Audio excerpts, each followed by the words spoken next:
मैं मनोज यादव स्वागत करता हूं आप सभी का एक बार फिर से इस अपने YouTube चैनल पर। पिछला जो लेक्चर रहा है अपना इस वीडियो का, वो हम लोग डिस्कस किए थे जो प्रोसेसेस हैं उसके टाइप्स ऑफ प्रोसेस के बारे में, जिसमें reversible process and irreversible process के बारे में हम लोगों ने एक्चुअली डिस्कस किया था। तो आपको पता है कि यूपीपीएससी एई जो मैकेनिकल का बेसिक थर्मोडायनेमिक्स का पार्ट है वो हम लोग कवर कर रहे हैं और लगातार इसी तरह से लेक्चर हमारे आते रहेंगे। और क्योंकि आपको पता है कि एग्जाम अभी टल गया है, वो 1 नवंबर को होना है, तो जो भी लोग नए चैनल पे विजिट कर रहे हैं तो प्लीज आप लोगों से निवेदन है कि आप चैनल को सब्सक्राइब कर दीजिए, बेल आइकन बटन दबा दीजिए ताकि आपको समय पे नोटिफिकेशन इसका मिलता रहे।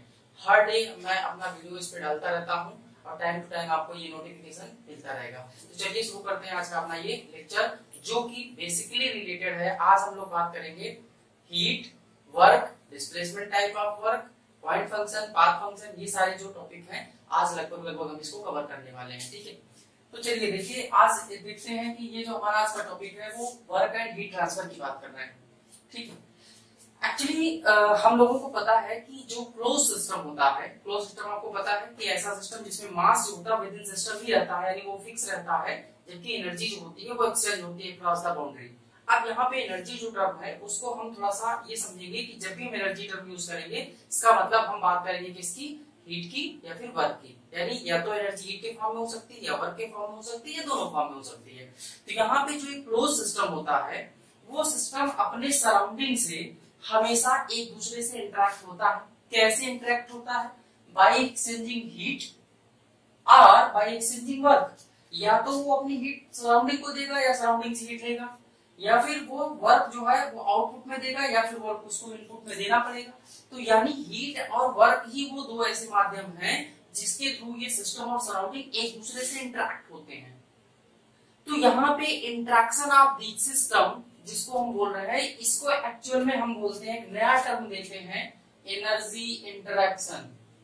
जो नया हम टर्म देखते हैं उसको हम बोलते हैं एनर्जी इंटरेक्शन।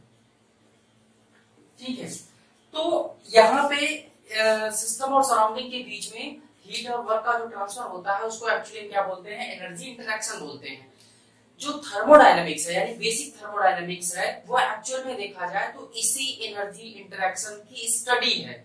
और ये एनर्जी इंटरेक्शन जब भी होता है सिस्टम और सराउंडिंग के बीच में तो सिस्टम की जो प्रॉपर्टीज हैं वो चेंज होती है, क्योंकि जो सिस्टम है उसकी स्टेट चेंज होगी।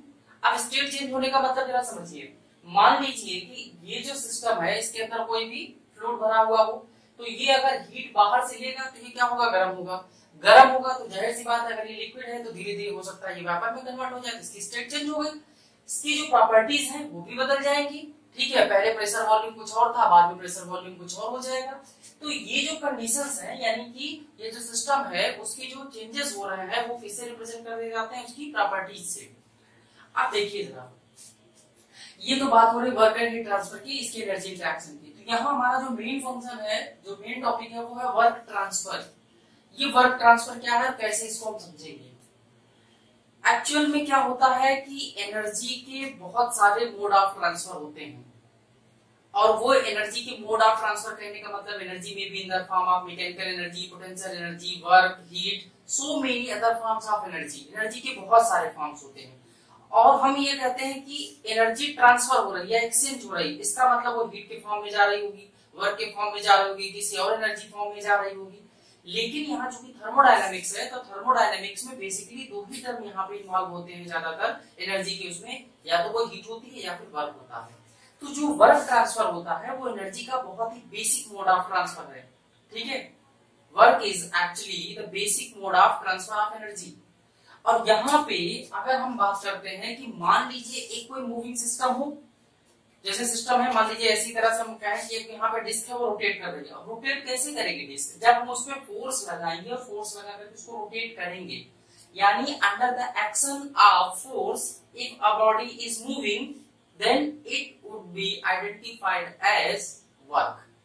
मैकेनिकल में या मैकेनिक्स में हम इसको, अगर कोई भी बॉडी है जो मूव कर रही है under the action of force, तो इसको हम एज अ वर्क आइडेंटिफाई करते हैं। ठीक है, अब इसी तरह से इस बात को समझिए कि मान लीजिए यहाँ पे जैसे कोई एक बॉडी रखी हुई है और इस बॉडी पे फोर्स आप लगाइए और उस लगा करके फोर्स आप इसको डिस्प्लेस करिए। डिस्प्लेसमेंट भी आपका उसी डायरेक्शन में हो रहा है जिस डायरेक्शन में लगने वाला फोर्स है। तो यहाँ पे जो मैकेनिकल वर्क है वो इसके लगने वाले फोर्स और इसके डिस्प्लेसमेंट के प्रोडक्ट के इक्वल होगा। यानी कि अगर हम कहें कि वर्क डन कितना होगा, then this magnitude of this work will be equal to force into displacement, इससे रिप्रेजेंट किया जाएगा।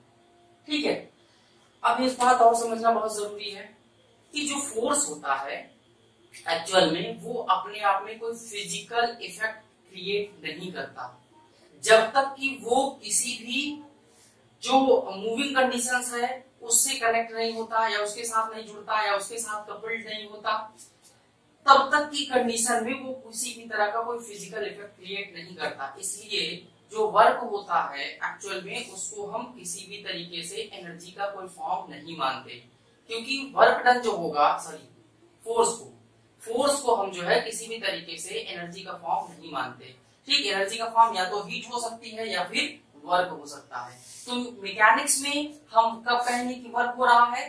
When a force is acting upon a body and the body is displaced in the same direction or in the direction parallel to the direction of force, then a work is to be done.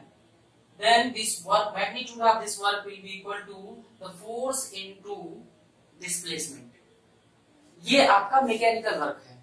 लेकिन अगर यही चीज आप कहें कि thermodynamic work को हम कैसे डिफाइन करेंगे, तो थर्मोडायनेमिक वर्क को डिफाइन करने के लिए आप ये कहते हैं कि एक्चुअल में थर्मोडायनेमिक वर्क जो होता है वो सिस्टम और सराउंडिंग के बीच में ट्रांसफर होता है। यानी या तो सिस्टम बाहर की तरफ वर्क आउटपुट देगा या फिर सिस्टम को वर्क आउट इनपुट देना पड़ता है। तो जो वर्क ट्रांसफर होता है वो सिस्टम और सराउंडिंग के बीच में होता है। अब कैसे हम वर्क को डिफाइन करेंगे?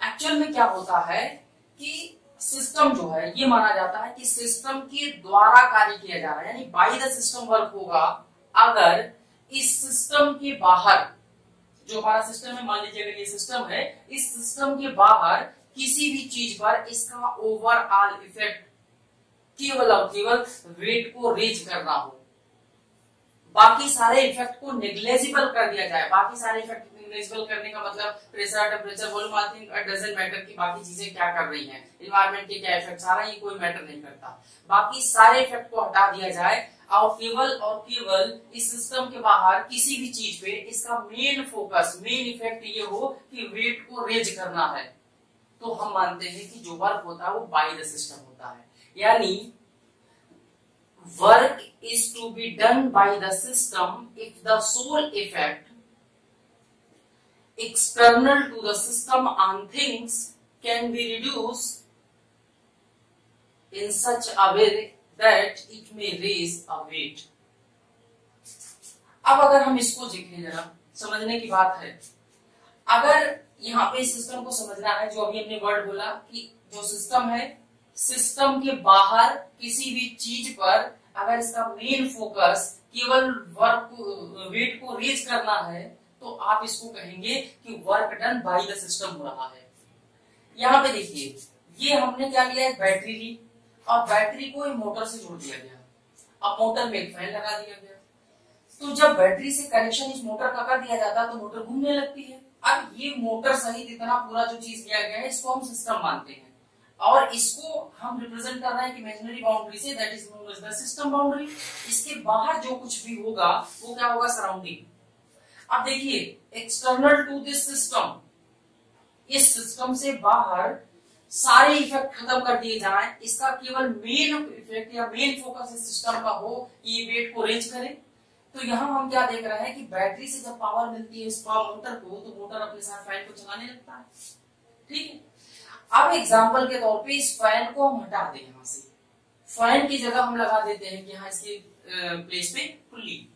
अब पुल्ली से एक वेट जब आप टांग देते हैं, हैंग करते हैं, और जब ये बैटरी को ऑन करते हैं, इसकी पावर मोटर को मिल रही थी, फिर से रोटेट करना शुरू कर देगा।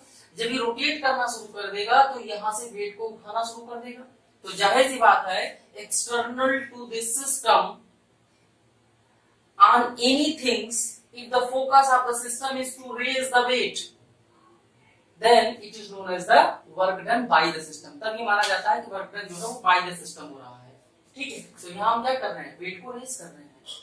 अब इंपॉर्टेंट चीज ये है कि जो हम वेट रेज करने की बात कर रहे हैं वो जरूरी नहीं कि एक्चुअल में वेट को रेज किया ही जाए, उसका एक इफेक्ट समझ में आना चाहिए कि इट में रेज द वेट, उठा सकता है, एक्चुअली उठाना जरूरी नहीं है। अब यहाँ आप क्या देख रहे हैं, फैन तो चल रहा है, ये वर्क कर रहा है ऑन द सराउंडिंग, है ना, यहाँ कोई वेट तो नहीं उठा रहा है ना, लेकिन अगर इसको रिप्लेस कर दीजिए पुल्ली से तो एक्चुअल में वेट उठाने लगता है। तो यहाँ उठा नहीं रहा है, बट इट में रेज, उठा सकता है, लेकिन यहाँ एक्चुअल में उठा रहा है। तो इसलिए ये दोनों ही सिस्टम जो हैं वो बाय द वर्क हैं, बाय द सिस्टम वर्क कर रहे हैं। इसलिए ये बात आपको क्लियरली समझ लेनी है कि अगर कोई सिस्टम है, उसके एक्सटर्नल किसी भी चीज पर अगर मेन इफेक्ट, मेन फोकस उस सिस्टम का वेट को रेज करने का है, तो आप ये मानेंगे कि यहाँ पे वर्क डन होगा या वर्क ट्रांसफर होगा। अब इस बात में जरा आते हैं, देखिए ये जो मान लीजिए हमने कि एक सिस्टम माना है, अगर जो वर्क डन है वो बाय द सिस्टम हो रहा है, यानी सिस्टम कार्य कर रहा है, तो सिस्टम कार्य कर रहा है तो किससे करेगा, ऑन द सराउंडिंग, क्योंकि सिस्टम और सराउंडिंग एक दूसरे से इंटरेक्ट होते हैं। तो यहाँ पे अगर work done by the system हो रहा है तो ये आउटपुट में, या आप कहिए वर्क आउटपुट मिल रहा है सिस्टम के द्वारा, दोनों की बात है, बाय द सिस्टम वर्क या फिर वर्क आउटपुट ऑफ सिस्टम, तो दोनों ही कंडीशन में वर्क आपका पॉजिटिव हुआ। अब दूसरी बात, if work done on the system और work is given to the system, work done system पर किया जाए या फिर वर्क इस सिस्टम को चलाने के लिए दिया जाए, तो इसको आप क्या कहते हैं, नेगेटिव। अब एग्जांपल से समझते हैं जरा। मान लीजिए कोई टरबाइन है, ठीक है, जाहिर सी बात है टरबाइन जब आप चलाएंगे इस तरह से, तो टरबाइन जब भी चलेगी तो हमको क्या मिलता है, यहाँ पे वर्क आउटपुट मिलता है। तो वर्क आउटपुट मिला यानी कि ये पॉजिटिव हो गया। लेकिन अगर इसी की जगह हम मान लीजिए ये कहें कि दिस इज द कंप्रेसर, तो कंप्रेसर को चलाने के लिए हमें वर्क देना पड़ता है, तो इसलिए ये क्या हो जाएगा, नेगेटिव वर्क। तो अगर हम सिस्टम को वर्क दे रहे हैं चलाने के लिए तो वर्क नेगेटिव होगा, सिस्टम अगर हमें वर्क आउटपुट में दे रहा है तो वर्क आपका पॉजिटिव होगा। ठीक है, तो इस तरीके से ये आपका वो हो गया। वर्क आपने कहा, इसकी यूनिट अगर हम देखें तो वर्क जो होता है इसका मैग्नीट्यूड फोर्स इनटू डिस्प्लेसमेंट के इक्वल होता है, और फोर्स की यूनिट न्यूटन, डिस्प्लेसमेंट की यूनिट मीटर, तो न्यूटन इनटू मीटर इसकी यूनिट हो गई, और न्यूटन मीटर को हम क्या बोलते हैं, जूल। अब अगर हम कहें कि वर्क डन पर सेकंड हो जाए तो अगर ये पर सेकंड हो जाएगा, ये एक्चुअल हो जाता है जूल पर सेकंड, और इसी जूल पर सेकंड को हम बोलते हैं वाट। ठीक है, तो इस तरीके से आपने ये जान लिया कि वर्क जो ट्रांसफर है उसकी बात क्या है और बाय द सिस्टम वर्क क्या होगा। यानी जब भी कभी आप देखेंगे कि किसी भी जो आपकी मशीन है कुछ भी है, अगर इसका मेन फोकस उसका है इफ रेजिंग द वेट और इट में रेज द वेट, तो आप ये मान के चलेंगे कि बाय द सिस्टम वर्क हो रहा है, यहाँ पे वर्क डन को हम पॉजिटिव कंसीडर करके चलेंगे। एक्चुअल में जो हमारा वर्क है वो कई फॉर्म में हो सकता है, ठीक है, तो इसलिए अब दूसरा जो वर्क का पार्ट है वो एक्चुअल में है displacement work. This is very important. और ये जो डिस्प्लेसमेंट वर्क है इसके बारे में हम लोग यहाँ पे बात करेंगे थोड़ा सा। तो डिस्प्लेसमेंट वर्क हम लोग देखेंगे कि इसमें हम कैसे इसका जो वर्क है वो कैसे डिराइव करते हैं। तो यहाँ पे ये पार्ट आपका जो है हम डिस्प्लेसमेंट वर्क का लेते हैं। तो ये मान लीजिए सिलेंडर और पिस्टन जो है उसका हम एक अरेंजमेंट ले लेते हैं। This is the cylinder and piston arrangement. ठीक है, अब ये जो सिलेंडर और पिस्टन अरेंजमेंट है इसके अंदर मान लीजिए हमने कहा कि देयर आर गैसेस।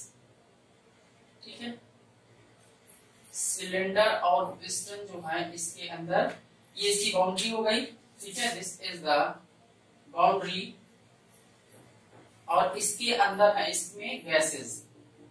तो आपको पता है कि जो सिस्टम होता है उसको हम कैसे डिफाइन करते हैं, either it may be specified region of space और फिक्स क्वांटिटी ऑफ मैटर। या तो हम स्पेसिफाइड रीजन ऑफ स्पेस कहते हैं या फिक्स क्वांटिटी ऑफ मैटर कहते हैं, दोनों एक ही बात है। तो यहाँ चूंकि मैटर है हमारे पास, गैस है, तो गैस जो होगा यहाँ पे ये क्या होगी, एक गैस जो है दिस इज अ सिस्टम। ये गैस क्योंकि यहाँ पे फिक्स क्वांटिटी ऑफ मैटर है हमारे पास, क्वांटिटी फिक्स है इसलिए हमें सिस्टम इसको मानेंगे। अब इसमें जरा देखिए इसकी जो इनिशियल कंडीशन है, इस इनिशियल कंडीशन में गैस का प्रेशर P1 है, इसका वॉल्यूम V1 है। अब आप क्या देखते हैं कि जाहिर सी बात है अगर गैस इसमें भरी है तो ये चारों तरफ क्या लगाएगी, प्रेशर अप्लाई करेगी इसकी वॉल्स पे, कोई प्रेशर इनकी वॉल्स पे लगेगा। और मान लीजिए ये प्रेशर जब लग रहा है तो आप चारों तरफ से देखते हैं तो क्या आपको दिखाई देता है कि ये और ये तीन साइड ऐसा है जहां पे इसकी बाउंड्रीज फिक्स हैं, लेकिन ये जो चौथा साइड है यहाँ पे इसकी बाउंड्रीज मूव कर सकती है। अगर मान लीजिए under the action of this pressure P1 ये बाउंड्री मूव करके आ जाती है, मान लीजिए एक नई कंडीशन पे, जिसमें अब गैसेस यहाँ तक फैल जाएंगी, और इस नई कंडीशन में इसका स्टेट जो होगा ये 1 हो गया, ये स्टेट 2 है। तो 1 से स्टेट 2 में आ गई मूव करके, मान लीजिए इसका प्रेशर P2 और इसका जो वॉल्यूम है वो V2 है। इंपॉर्टेंट चीज क्या है यहाँ, जब ये P1 V1 की स्टेट में है, यानी इनिशियल स्टेट में है, तब भी इक्विलिब्रियम कंडीशन में है, और जब ये मूव करके P2 V2 की स्टेट में आ रहा है तब भी ये इक्विलिब्रियम कंडीशन में है। तो ये माना जा रहा है कि अगर मान लीजिए इनके बीच में कोई भी एक इंटरमीडिएट स्टेट हम कंसीडर करें, तो इस इंटरमीडिएट स्टेट में मान लिया इसका प्रेशर P और वॉल्यूम भी है। अब इनिशियल वाला पार्ट जो है वो भी इक्विलिब्रियम में है, और जो इसका फाइनल पार्ट है वो भी इक्विलिब्रियम में है। ठीक है, तो इनिशियल और फाइनल दोनों पार्ट अगर इक्विलिब्रियम में है, तो ये मान के चल रहे हैं मैक्रोस्कोपिक प्रॉपर्टी के हिसाब से कि जो P एंड V जो कि इंटरमीडिएट पोजीशन में है वो भी क्या होंगे, आपके इक्विलिब्रियम कंडीशंस में होंगे। ठीक है, अब इसके लिए जरूरी क्या होता है कि ये पूरा सिस्टम एक इक्विलिब्रियम कंडीशन से ही पास हो या इक्विलिब्रियम कंडीशन में रहे। इसके लिए जरूरी है कि जो पिस्टन है वो आपको बहुत ही स्लोली मूव करना चाहिए, इनफाइनाइट स्लोनेस होनी चाहिए इस पिस्टन मूवमेंट में। ठीक है, तो यहाँ पे आपने कहा कि मान लीजिए ये जो कंडीशन है इसकी वो इंटरमीडिएट की प्रेशर P और वॉल्यूम भी हो गया। अब आप ये कह रहे हैं कि if this piston is moving infinitely small distance, यानी इनफाइनाइटली डिस्प्लेसमेंट ले रहा है, या एक बहुत छोटी डिस्प्लेसमेंट ले रहा है जिसको कह सकते हैं। मान लीजिए under the action of force आप ये कह रहे हैं, एक छोटा सा मैं ये बना देता हूँ बगल में, कि मान लीजिए ये पिस्टन की एक इनिशियल कंडीशन है और दूसरी कंडीशन एकदम बिल्कुल, यानी कि अगर हम इसको कहें कि ये इसकी जो है इनिशियल कंडीशंस हैं, तो पिस्टन जो दूसरा मूव कर रहा वो बहुत ही नजदीक है एक दूसरे से, और ये डिस्प्लेसमेंट हम रिप्रेजेंट कर रहे हैं dl से, और यहाँ की जो एरिया है इस पिस्टन का वो मान लिए A है। तो आप क्या कहेंगे कि लगने वाला जो फोर्स होगा इस पिस्टन पे वो कितना होगा, तो इस पिस्टन पे लगने वाला जो फोर्स है that will be equal to pressure into displacement, force into area, sorry pressure into area, तो ये प्रेशर इनटू एरिया इसका हो गया फोर्स। अब आप क्या कहते हो, मान लीजिए ये डिस्प्लेसमेंट किसी बहुत ही स्मॉल इनफिनिटली डिस्प्लेसमेंट हुआ, बहुत ही छोटा डिस्प्लेसमेंट हुआ dl, और इसका एरिया A है, तो लगने वाला फोर्स अगर आपको पता हो गया तो मैग्नीट्यूड ऑफ वर्क भी आप पता कर सकते हैं। अब चूंकि देखिए ये बहुत ही छोटे पार्ट के लिए लिया जा रहा है, इसलिए जो आपका पार्ट है dw से रिप्रेजेंट करेंगे, इसको बीच में टॉप पे इसके कट कर देते हैं, या some time this is represented by del w, क्योंकि जो आपका वर्क होता है वो एक इनएग्जैक्ट डिफरेंशियल होता है, इसलिए हम इसको जो है इस तरीके से रिप्रेजेंट करते हैं।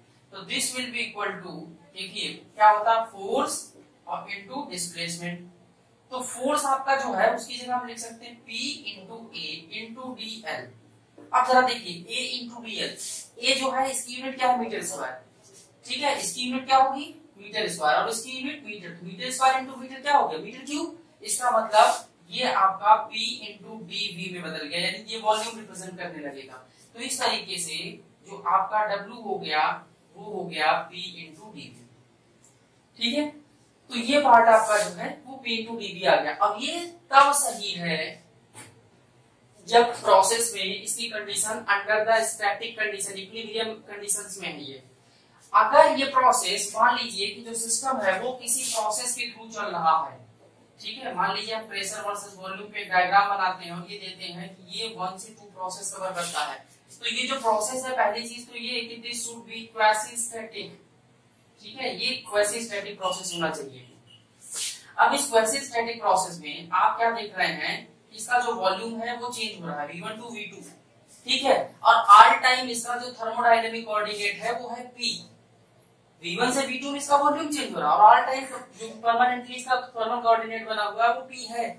तो इसके अंदर जो भी पार्ट आता है, जो भी एरिया आता है, वो क्या रिप्रेजेंट करता है पीवी डायग्राम पे, वो रिप्रेजेंट करता है इसका वर्क।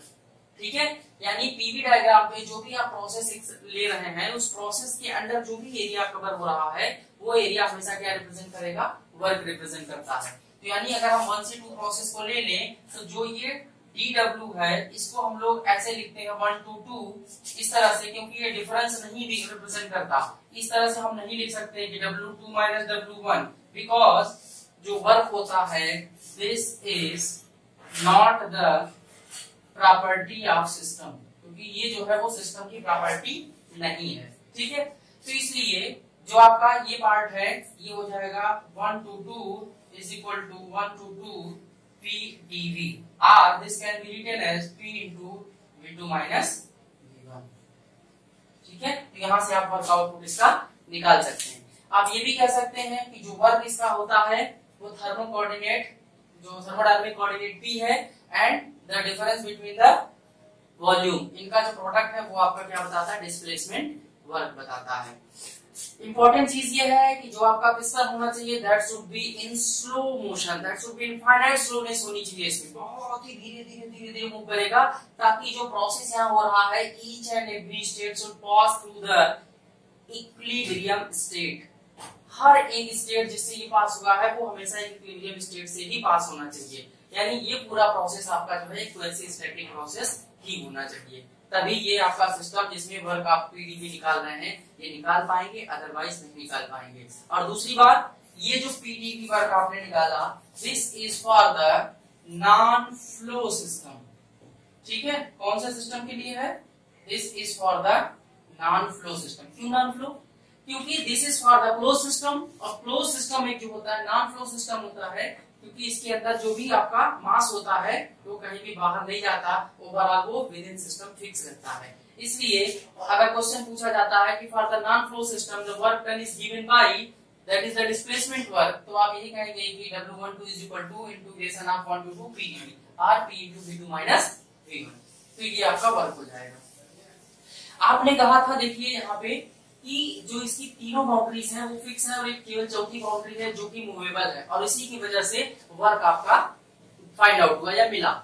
तो अगर कई बार आपसे पूछा जाए कि वर्क डन है क्या, या थर्मोडायनामिक वर्क डन को कैसे डिफाइन करेंगे, तो आप ये कह सकते हैं actually thermodynamic work is a transient quantity. Transient quantity means होता है कि वर्क और हीट ये दोनों ही ट्रांजिएंट क्वांटिटी में आते हैं, ये दोनों ऑलवेज ट्रांजिशन पोजीशन में होते हैं, मूविंग कंडीशंस में होते हैं, कभी भी स्टोर नहीं होते। तो आप ये कहेंगे कि thermodynamic work is a transient quantity which appears only at the boundary when a part of boundary moves under the action of pressure और फोर्स। कोई भी सिस्टम अगर उसमें थर्मोडायनामिक वर्क हो रहा है तो आप ये तभी कहेंगे कि वर्क हो रहा है जब उसका कोई भी पार्ट ऑफ बाउंड्री जो है under the action of pressure या under the action of force वो मूव करता है।